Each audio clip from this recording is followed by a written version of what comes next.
see the slide. First, we are going to tell you what is perception. And then we are going to talk about person perception on making judgments about others.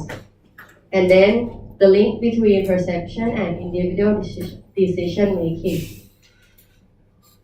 And then we are going to talk about decision making in organization, influence on decision making, and we're going to talk a bit about ethics in decision making, creativity, decision making, and innovation in organization. And then we are going to wrap up about the case study, warning, collaboration overload. So to start our presentation, I would like to ask you guys, what do you see in this picture? Anyone? Woman, yes, but Young woman. young woman, Old woman. old woman. Anyone have different opinion? Beautiful. Okay. Okay, so what about the next picture? Candlestick. Candlestick and face. Who see faces? And who see Candlestick. candlestick? Okay. So your different answers can explain what is perception. Perception is a process for individuals to organize and interpret things around you or interpret environment. People behaviors based on their perception of what reality is, not on reality itself. Sometimes we perceive things that aren't even like in reality, but we think we perceive things in our own ways. The world as it is perceived is the world that is behaviorally important. Or we can easily say that our perception has drastic effect on our behavior. So let's move on to the next one. So this slide will show you on factors that influence perception. We can divide the factors into 3 factors. First, perceivers, and then situation and target. Perceivers, what a person sees and interprets greatly influenced by his or her personality. First one is attitudes, and then motives and interests. Individual interests can be drastically different in each person, so it would be affect our perception in various ways too. And then experience, people's perception always mostly affected by their past experience.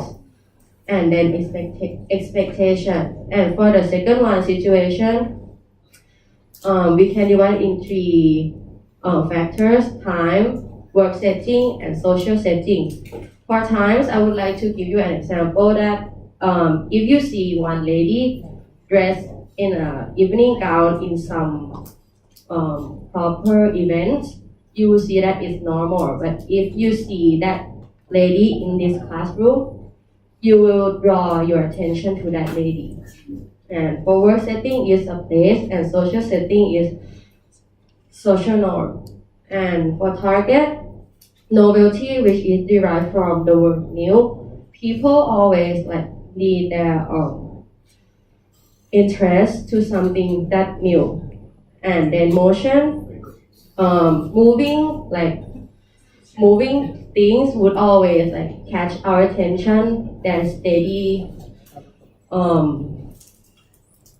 things. And sounds, we will draw our attention to something that's louder or noisier. And size, large items always catch our attention more than something relatively small. And for background, I would like to give you an example that can easily understand. If you sitting in a room with 50 people, 49 of them wear black and 1 of them wear white, we would draw attention to the only person that wear white because of the background, everyone wearing black, right? And proximity or nearness. We tend to group things that like relatively close to each other. And the last one is similarity. We tend to group things that have like some similarity to each other. Like this phrase said, our perception becomes the reality from which we act. Like I mentioned earlier, most of the time people always see things that they wanted to see, not what they are really is. Okay, so I'm going to let my friend talk more.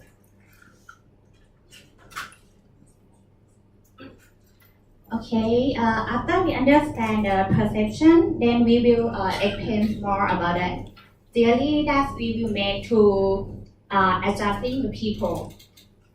Attribution theory is explained the way we judge people differently. It depends on the meaning we attribute to be a behavior, such as determining whether an individual behavior is internally or externally caused. For the internally caused is under the person control, while the external cause is not person. But we imagine the situation that affect to individual behavior to act like this way. For the causation that to the individual behavior that have three determining factors.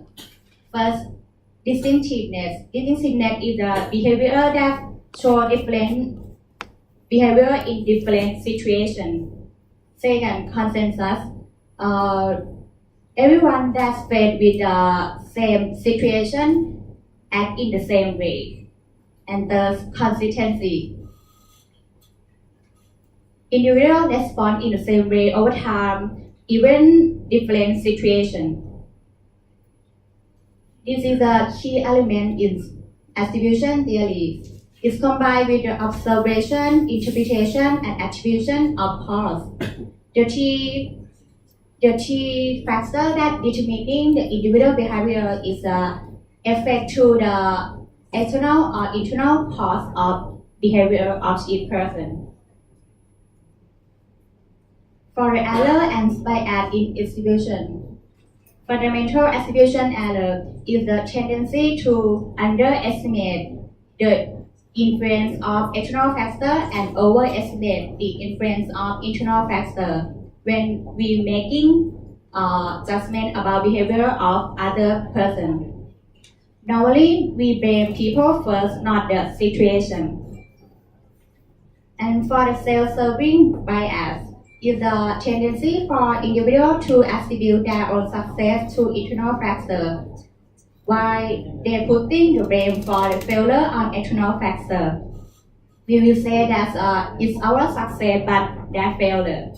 For the example in this picture, if I got an A and will praise myself that I'm so smart, but if you got an F, I will think that the teacher does not like me, something like that. And we will take credit for the positive event and blame external factor for the negative event for myself. For the frequently used shortcuts in judging others, we have the 4 shortcuts in judging others.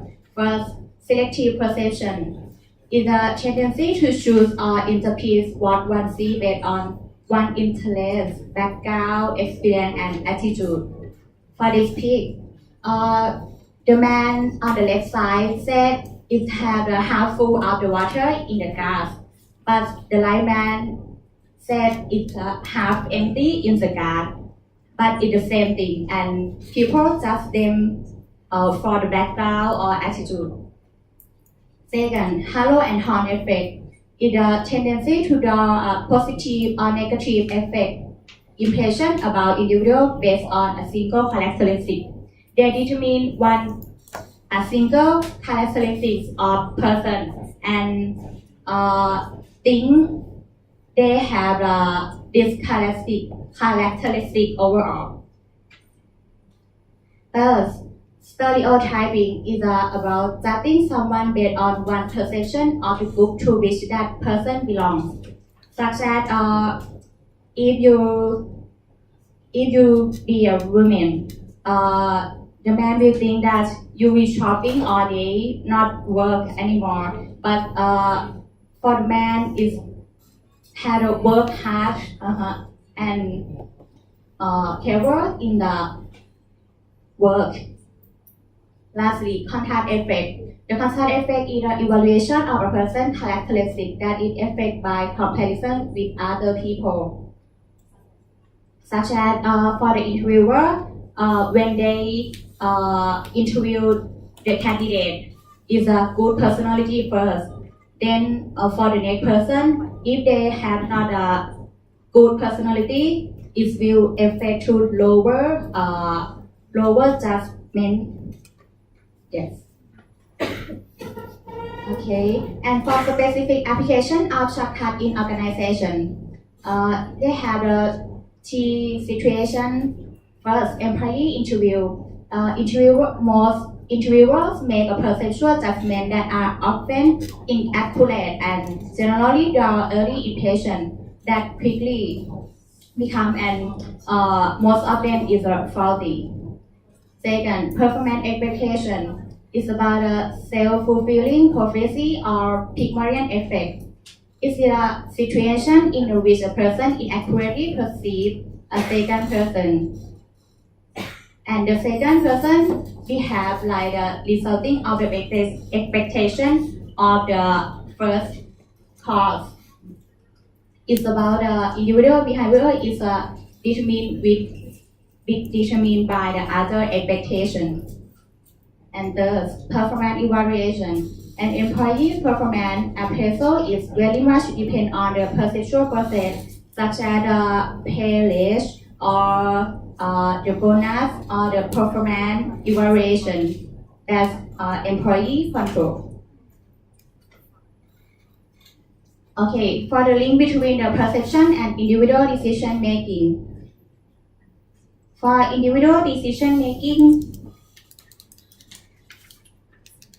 the link between perception and individual decision making.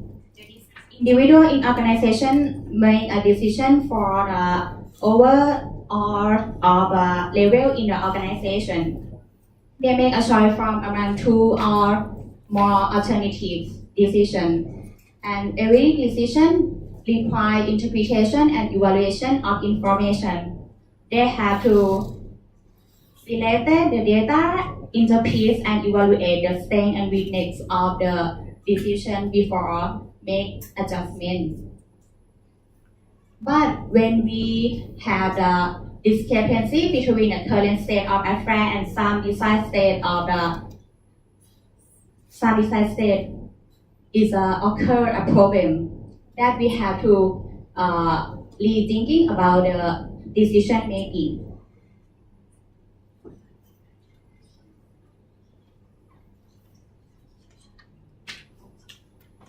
Next one, we coming to the how our organization make the decision making. Actually, in decision making, we have like three types of decision making. The first one is rational decision making. Second one is bounded rational, and the last one is intuition.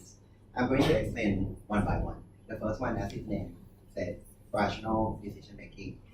It's the decision that you making based on rational with the three assumptions that you consider, that you assume. The first one is that you must think that the decision maker must have all the information is complete, and as well as the decision maker must know all the options or the solutions. The last one is that the decision maker must choose the solution, the one that maximize the payoff, or everyone get the advantage or the best advantage for everyone. And in order to do the rational decision making, we have like six steps to do so. The first one is that you have to define the problem. Next one is identify the decision criteria, follow with the allocate weight to criteria. Then is the develop the alternative. After you get the alternative, you're gonna evaluate each alternative and select the best alternative in order to make the decision. As you can see, for the rational decision making, it's quite complicated for the decision maker. So with the nature of human, everyone tend to do the easy way. So it's coming up with the bounded rational. The bounded rational is very simple. It's some kind of, they make the decision based on the limitation of data to give them, it's like the easier way how to make the easier way on the considering the evidence of it or the thing that support them in making decisions. One thing that you have to be pay attention for on the bounded rational is that the decision tend to make based on the thing that visible to the decision maker, not with the exactly the rational thing. Last one is that this one is going to be quick for everyone. Is that intuition decision making? It's like it's making the decision based on non-conscious process or create the distilled experience. Especially so as I told you before, this is going to be quick. But this one, the decision maker is going to rely on the holistic associations and also as it's user instinct or something that you experience is going to involve with your emotional and bias as well. With I told you that this one might involve with the bias or even other decision also involved with the bias as well. Next one I'm going to explain what is the basic bias that everyone tend to have. The bias would be the common bias which is going to lead maybe to the error in the decision making. The first one is that overconfident bias. For this bias is that the decision maker might believe too much in their knowledge. This one might cause that the decision maker has overlooked at some point. Second one is anxious bias. The anxious bias is that, of course, that when people find the backup data, they may rely on the first data or the first set of data that they found first with that. But if the person look more on that data, they might find something that useful to better information to make the decision maker. So everyone should not have this one. The next one is that confirmation bias. Confirmation bias is the thing that you only believe in the information or focus in the information that you think is support your ideas or the thing that you want the decision to be. Next one is availability bias. Is that you focus or emphasize on the information that is recently and vivid to you or is clearly shown to you in hand. Next one is that the escalation of commitment. This one is that if you are responsible for that decision, you try to persuade other people to believe on that as well, on that decision making as well. The worst thing is that if that decision is wrong, but you still insist others to believe in that, it's going to lead into the total way of wrong decision making. Next one is randomness error. Randomness error is that something that might happen by the coincidence, but you're trying to find some reason to give into it or to give the meaning into it that it happened for the reasons, which of course that is the wrong reason. Next one is risk aversion. Risk aversion is that you choose the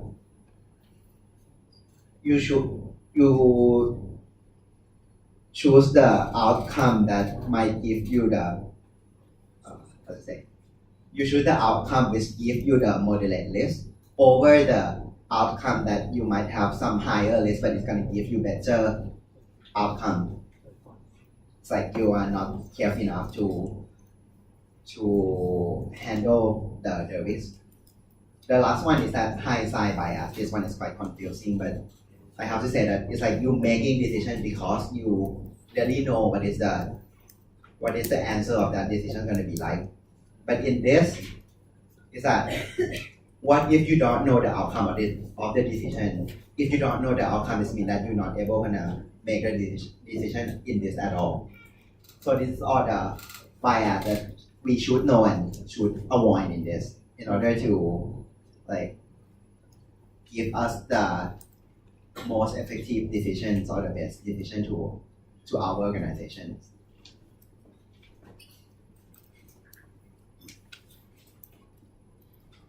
Next, let's move on to individual differences. We have four main individual differences that are personality, gender, mental ability, and cultural differences. Let's start with personality. We have divided three main personality for working people that are achievement-oriented people, dutiful people, and high self-esteem people. Start with achieve-oriented people.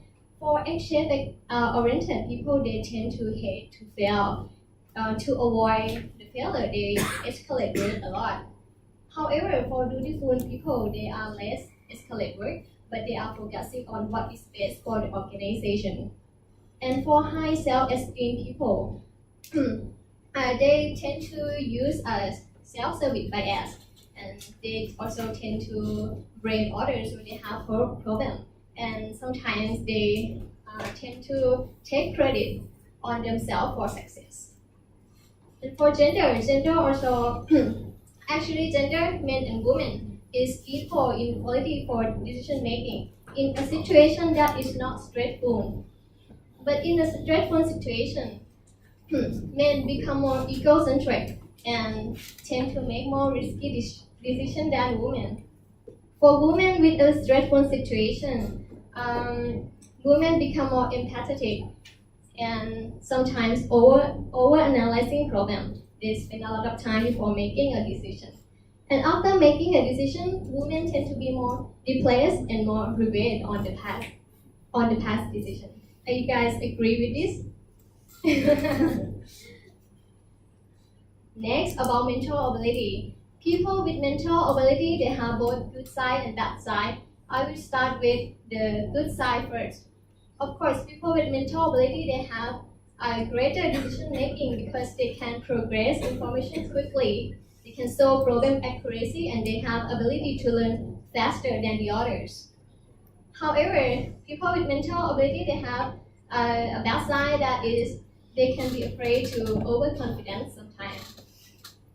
About cultural differences. Cultural background differences can influence on decision making. Start with differences in time.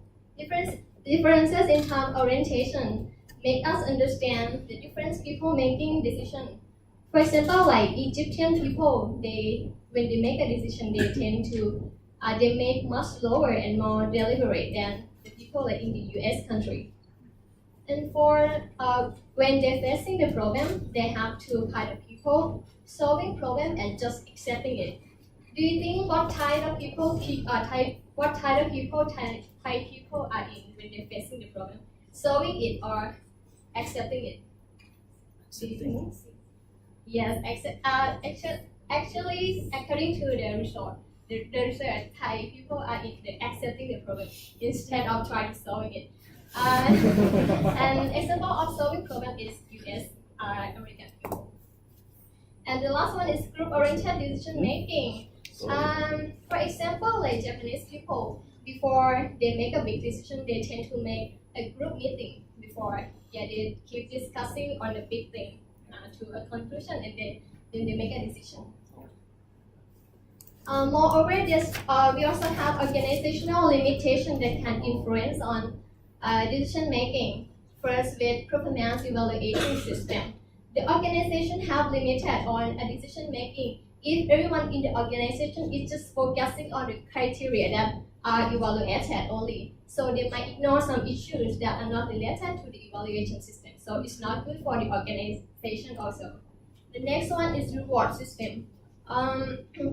In order to get a better score, to get a reward, people in the organization might try to make the conservative decision rather than try to think a new idea because they want to get a reward. So they might avoid the unnecessary issues, and it can be harmful for organization also. Next one is formal regulations. Organizations have their own rules and regulations.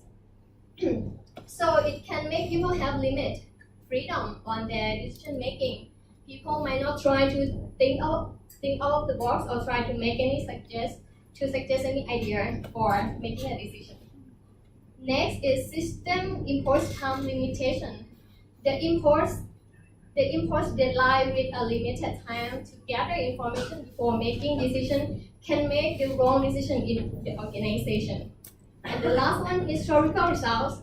Historical results or past results are often be used for the next decision making. So the decision making is not much more different from the last one. They tend to make the conservative one rather than try to think another new decision making. So these are some factors that can influence decision making in the organizations. Let's move on to the next topic.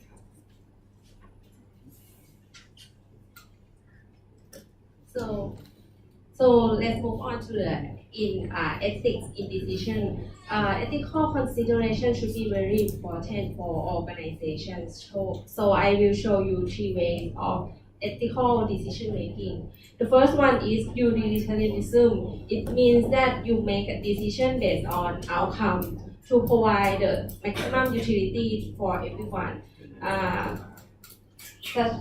This will dominate manager decision making to be consistent with organization goals such as efficiency, productivity, or high profits. The second one is price. It means that you make decisions consistent with basic liberties or privilege. And importance on lies in decision making means that to respect and protect the basic rights of individuals, such as the right of privacy, free speech, or due process. This one protects whistleblowers when they disclose an unethical practice of their organization to the public, to the press, or government agencies by using their right of free speech. The last one is justice. It means imposing or enforcing rules fairly and impartially to ensure justice, or it means that a fair distribution of benefit and cost. This one is often approached by a Dionne standpoint. It means that we make ethical decisions because you ought to, for being consistent with moral norms, standards, principles, rules, or laws. For example, the employee might think that they should not steal something from their workplace because it's wrong by moral norms or principles, standards, or it's prohibited by the rules or laws.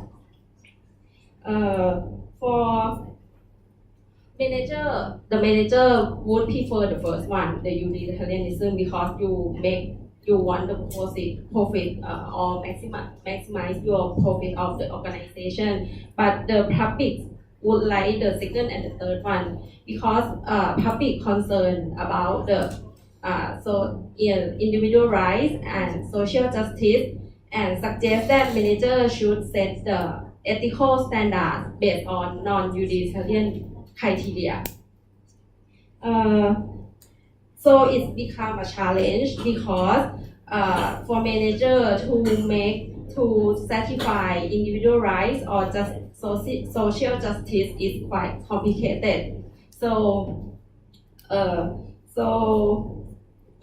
for example, in utilitarian terms, you can increase the price or cut the cost by laying off a large number of employees or closing factories or move production to the overseas. But in terms of another 2 criteria, which is rights and justice, it might not be a good decision. So the CSR comes in. The CSR is corporate social responsibility. The first, in utilitarian view, the organization are not motivated to respond fairly to their employees, but they are looking only at the profits.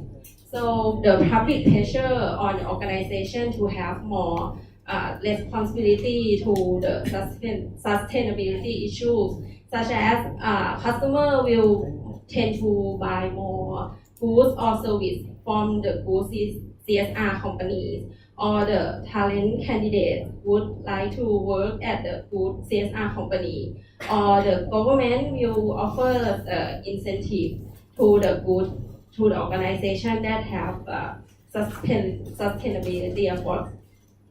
Then the CSR will help the company look better than the utilitarian view. So how to increase the ethical decision making in the organization? There is one study that analyzes how people do when they face with ethical problems, and the study told that you do not always follow the ethical standard that's set by your organization, or sometimes you break our own standard. So the manager have first one to increase the ethical decision making. The manager should concern that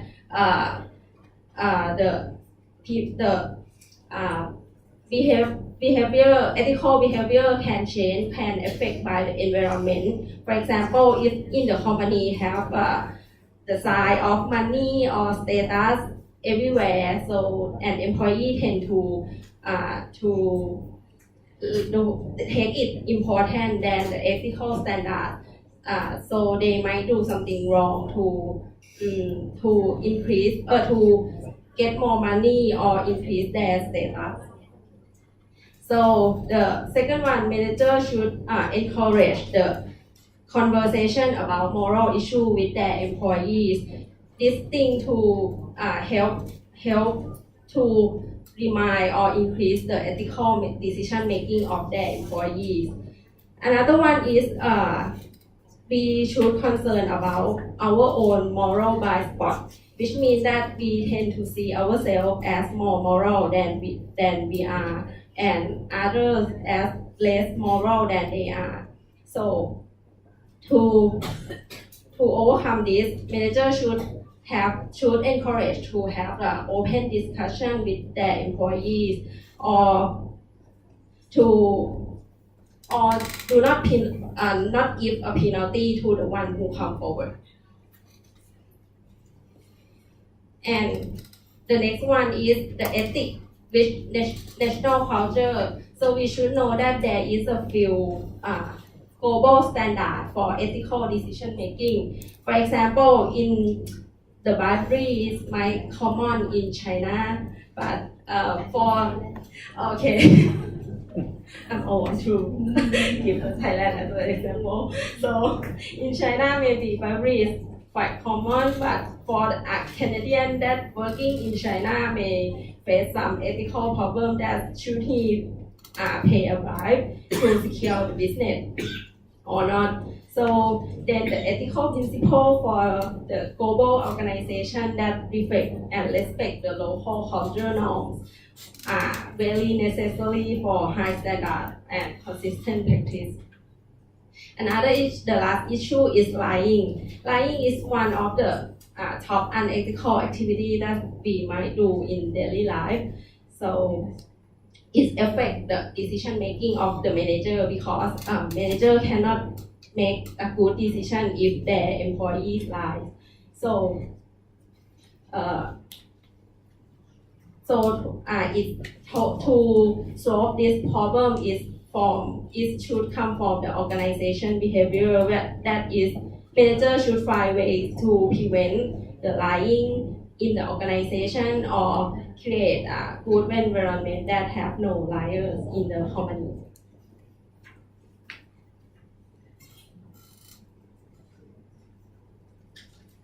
Now move on to the creativity. What is creativity?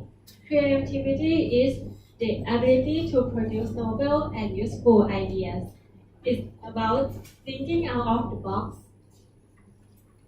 And what is creativity? Have to do with decision making. Creativity person will come up with many options to solve the problem in the organization. Creativity is a skill that can be developed by using the creativity process. This is the creativity process. We have the cause of creativity behavior, which have creativity, creative potential, and creative environment. And we have creative behavior, which have the creative process, which have the problem formulation, information gathering, idea generation, and idea evaluation. And the last we will have the creative outcome or innovation. Let's talk about the cause of creativity behavior first. Cause of creativity behavior can be separated into two groups. First, creative potential is like the internal factor that affect the creativity. First, the intelligence. People who are smart, are good, are better at solving the complex problem. And smart people also have the good working memory. They can recall many information that related to the problem and came up with the more options. Next, the personality. Like in what Ajahn said earlier in the class, personality also affects the creativity. People who are open to the experience will have more experience and more diversified options and came up with the creativity. Next, the expertise. This is also the important factor because if we don't know about the problem, we cannot solve the problem. But if we understand deeply in that field, we can think of many options and create way to solve the problem. Next, the ethics. Ethics is not really related to creativity, but sometimes creativity can come from what we want to break the rules, but it will be not a good creativity. Let's talk about the external factor of creative environment. First and the most important factor is the motivation. Motivation can be separated into intrinsic motivation and extrinsic motivation. Intrinsic motivation is about we want to do this because we interest in it, because it's challenging. But extrinsic motivation is we do it because of external factor like a reward or punishment. If we do this, we get the money or get punished.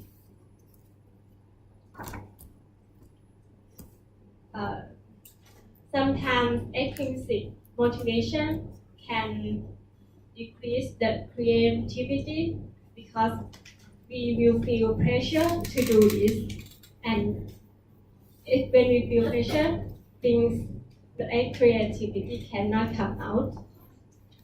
Next, the climate or the environment of the organization. Organizations that are free have freedom for their employees. They will feel more relaxed and will have more ability to create new things. They should have the freedom to do what work they should have freedom to decide what work they would do and how they will do it. Next, the organization resource. Organization with a good resource, they will help the employees to create new things. Like they have tools, they have a good working environment, the budget and the time for the employee. But not just physical resource, also the knowledge. Manager will be the important role to knowledge transfer to the employee. Next one, the culture. The culture play a role in creativity too. In the country, like in Eastern, they would be collectivism and tightness. They don't have much courage to go with the idea that maybe sound like a little crazy. But in countries that have individualism and cultural looseness, like in Western countries, they will have more courage to think outside of the box and go with that decision. Next one, leadership. Good leadership will affect the creativity. Manager with that have encouraging and supportive. The people they supervise will create more creativity. Last one, the diversity. Diversity of the team affect the creativity because they will have more different background that will add different perspective to came up creativity to solve the problem. Now let's move on to the creative behavior or creative process. First, the problem formulation is the preparing process. They will gather the information, and this is the ground for all other process. They gathering information about the situation and came up with the problem to solve. For example, the marketer is in this process. It's like they will look at the market research to see what they should do next with the result from research. Next process, information gathering, is the process when we thinking about all the information we get from the first process and try to come up with many options.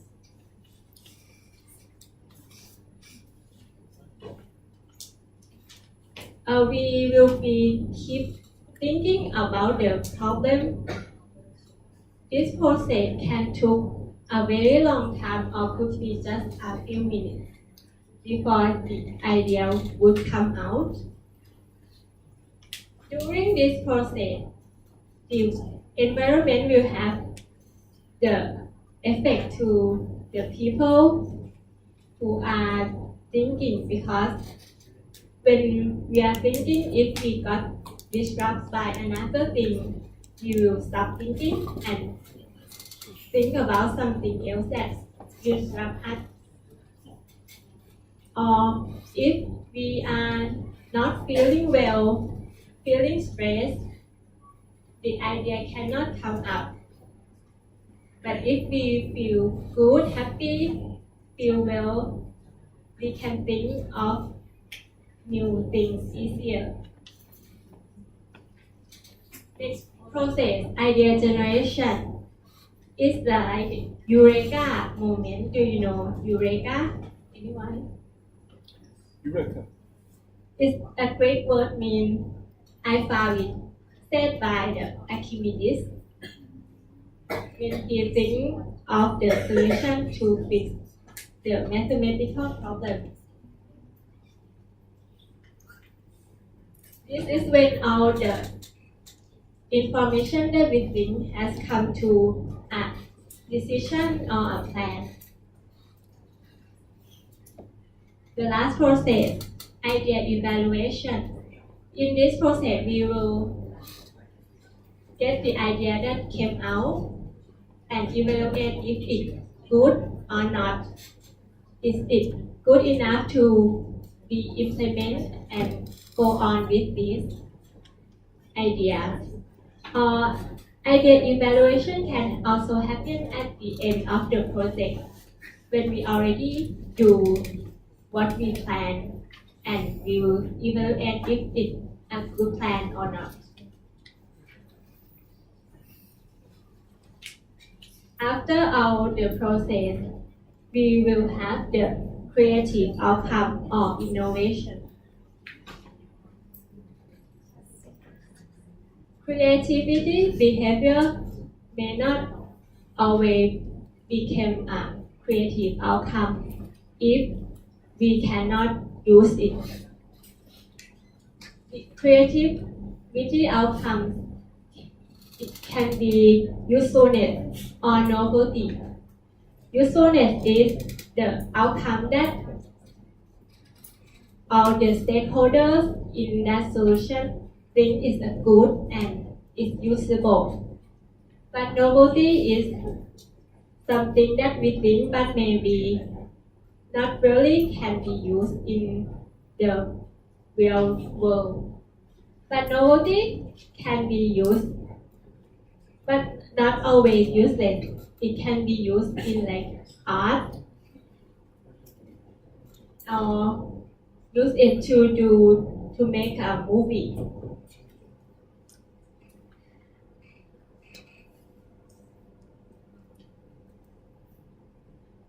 In conclude, organizations that have no creativity may be not gonna last long because world is changing every day. If we not think about new things and to compete with others, our organization will not go very well in the future. Now let's talk about the case.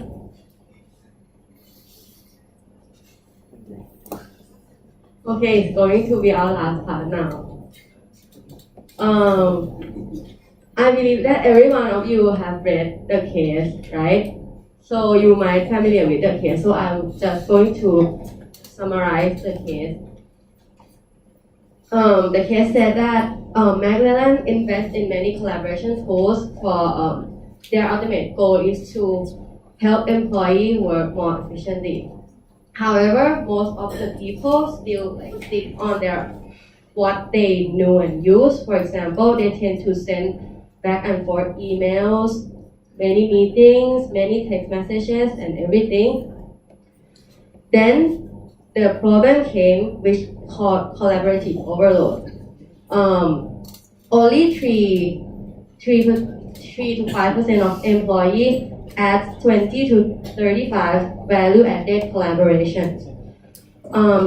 Collaboration overload is time and energy spent and then translate to the deplete in personal resources. The drastic effect, collaboration overload can have drastic effect on decision making. For example, increase in communication complexity, increase in number of people involved, and require more meetings, email, and instant messages as I mentioned. And tips from the case is that we should tone down the richness and variety of and depth of the communication to reduce collaborative overload. Actually, we have some short video presentation for you guys to explain about collaborative overload, but from the time constraint, if anyone, How short is it? it's around 5 minutes, ค่ะอาจารย์ Okay? Okay, guys?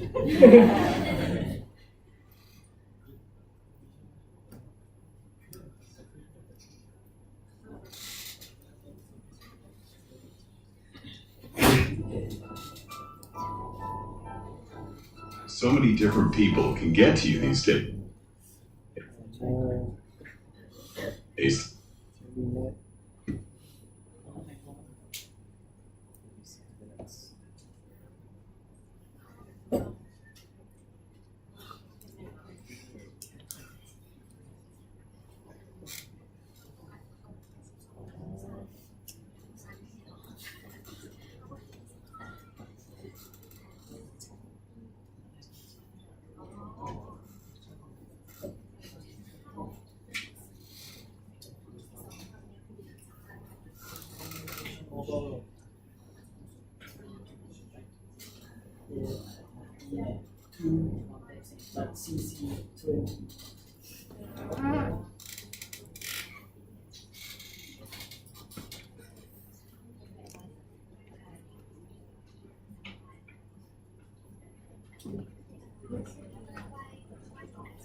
Nice sneaker. It's quite tall. So many different people can get to you these days through different channels, and the pressure is enormous. Constant email, international travel, calls at all hours of the day and night. I was exhausted. The collaborative demands eventually wore me down. I always felt I had to be on, do more, go further, save the day. I would become people's life rafts and then almost drown. These are the voices of collaborative overload. The collaborative intensity of work has exploded over the past decade. Transition to matrix-based organization structures, increased complexity of products and services, globalization, email proliferation, adoption of collaborative tools, and growing importance of social media have all contributed to this collaborative overload. Overall, collaborative time demands have risen by more than 50% over the past decade, and most knowledge workers or leaders now spend 85% or more of their work time on email, in meetings, and on the phone. To find out what it takes to thrive in today's collaboratively intense work settings, we identified hundreds of men and women that provide the most help in networks in their organizations and take the least amount of their colleagues' time. We learned that these efficient collaborators, regardless of gender or hierarchy, do just 3 or 4 things differently that enable them to claw back 18 to 24% of their collaborative time. First, rather than accepting the status quo, efficient collaborators challenge self-imposed beliefs. Be cautious of your pursuit of accomplishment. You can't say yes to everything. Don't see the word no as binary. Offer transparency into demands you have and pose alternatives. Engage where you have the greatest unique value to add. Don't always try to be the smartest person in the room. Excessive desire to be recognized can drive unproductive collaborations. Be the person that can find an answer quickly. Beware the desire for closure. An excessive pursuit of closure, such as an empty email inbox, can result in poorly structured emails or assignments that create churn in the network. Prioritize quality over closure. Don't fear ambiguity. Efficient collaborators move work ahead in early stages of projects and adapt as new information comes in.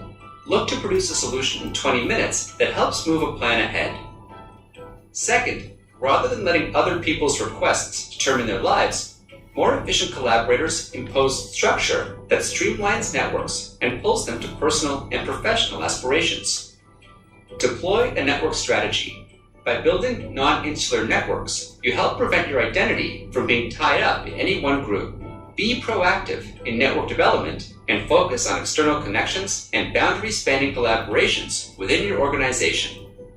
Conduct periodic calendar and email reviews. Look back 4 months in your calendar and email. Scan through each day with an eye to recurring activities or requests that you can bundle and shift to less overwhelmed people you're trying to pull into the network. Proactively shape the expectations of others. By setting expectations on engagement, you can bypass interactions where your input is not necessary.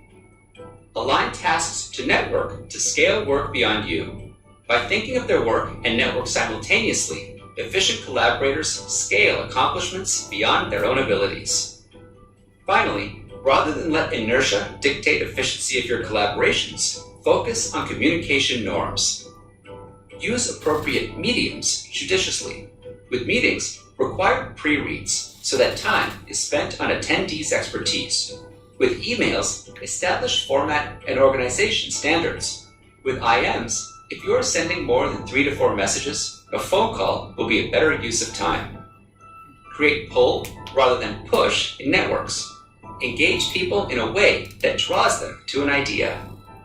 Break inefficient patterns.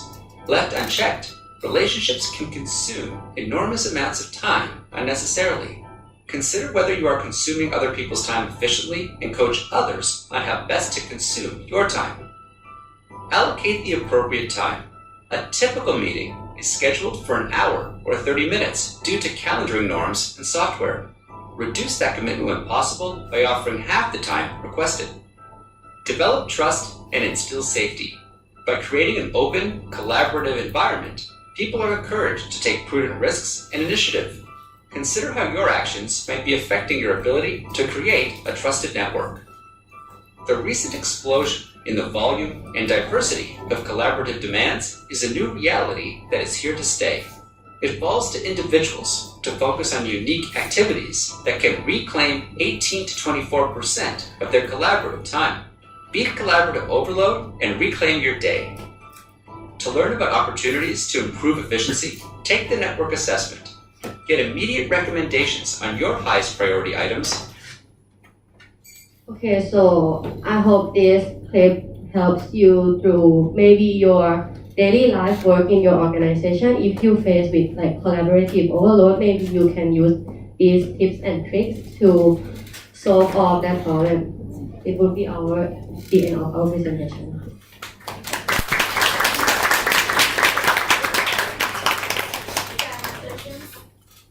What actually discusses about way of our life nowadays that's really easy to connect every minute with everyone. Therefore, even though maybe the live connection probably something that you can do with, but it doesn't mean that it's questions. We have 3 questions in the case. That's fine. Answer question 1 because I think it's gonna be difficult for you to answer question 2 and 3. I have to explain about decision making to be able to answer that 2 questions. Therefore, just question 1. Get it together in the group and answer question.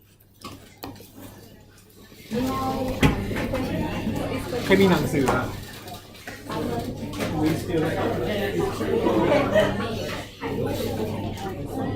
ใช่ปะ